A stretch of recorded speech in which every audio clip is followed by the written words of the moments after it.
Hello hi అండి. నిన్న సుమిత్రానందన్ పంత్ గురించి మనం క్లియర్‌గా అన్నీ నేర్చుకున్నాం. ఓకే. ఇప్పుడు సూపర్ ట్రిక్స్ తోటి ఇంకొంచెం బాగా నేర్చుకుందాం. చూడండి, ఇతను 1900లో జన్మించారు. ఎప్పుడు జన్మించారు? 1900లో జన్మించారు. 1977లో మరణించారనమాట. అంటే ఇతని జీవనకాలం ఎప్పుడవుతుంది? 1900-1977. 77 ఇయర్స్ బ్రతుకున్నారనమాట. అయితే ఇతను ఏ జిల్లాలో జన్మించారు? ఆల్మోడా. ఏ గ్రామంలోని? కౌసాని గ్రామంలోని.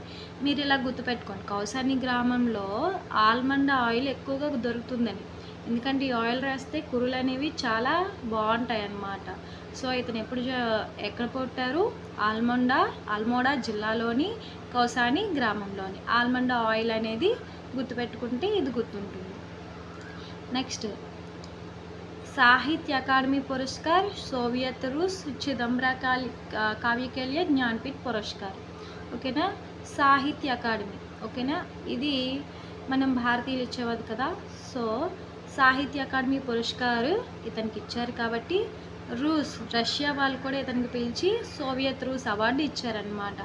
ఎందుకు ఇచ్చారు? ఇతనికి జ్ఞానం ఎక్కువ ఉందన్నమాట. ఎందుకు ఇచ్చారు? జ్ఞాన్ బాగా ఎక్కువగా ఉందని ఇచ్చారనమాట. మన భారతీయులు సాహిత్య అకాడమీ పురస్కార్ ఇచ్చారు. రూస్ అనే వాళ్ళు ఏం చేశారు? రష్యా వాళ్ళు సోవియత్ రూస్ ఇచ్చారనమాట. ఎందుకు ఇచ్చారు? జ్ఞానం ఎక్కువగా ఉందని. కాబట్టి మన 3 పురస్కారాల పేరేంటి? సాహిత్య అకాడమీ, సోవియత్ రూస్, నెక్స్ట్ జ్ఞాన్పీఠ్. ఓకేనా? నెక్స్ట్, ఇన్కి రచనాయే ఏంటేంటి? వీణ, గ్రంథి, పల్లవ్, గుంజన్, యుగాంత్, గ్రామ్య, స్వర్ణకిరణ్, కళ और గుడచామి.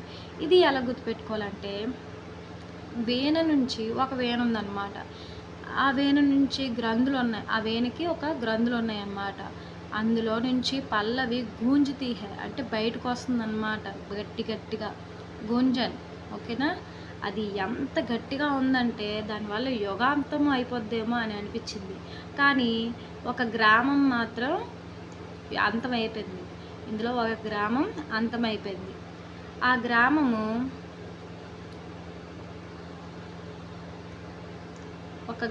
మాత్రం అంతమైపోయింది. ఆ గ్రామం నుండి స్వర్ణకిరణాలు వెలువడ్డాయి అన్నమాట.